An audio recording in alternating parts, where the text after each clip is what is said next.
And I want to introduce a slightly different problem that we can set up in exactly this same framework.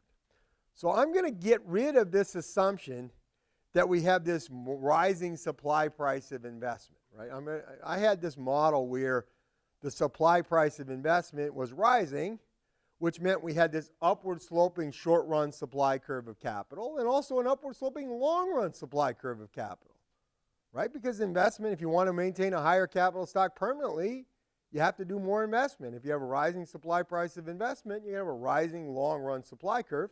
In fact, we constructed the steady state supply curve for that model. I want to modify the model a little bit to what people often call an adjustment cost model. And the adjustment cost model looks like the following. Adjustment cost. Now you can combine adjustment cost with upward sloping supply, but I'm going to do the simplest version of adjustment cost. I'm going to have perfectly elastic supply.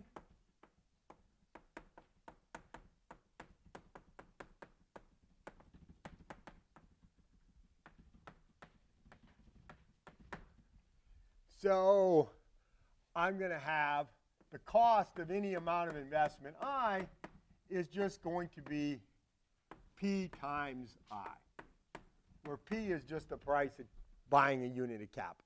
So you can buy as much capital as you want at a fixed price P. Everybody understands that there's no upward sloping supply here, right? This is a horizontal supply curve of capital investment at price P. That is, the guys with the hammers are willing to build as much capital as you want, as fast as you want, at price P. Okay, but I'm going to need other. Now, if you just had this in our previous framework, what would the world look like? Well, the price of capital would always have to be P as long as we were making any investment, and the capital stock would be very erratic, right? If we needed more capital, we could just build as much as we want as quickly as possible. But I'm going to replace my upward sloping supply with a function that says there's some cost of adjusting my capital stock.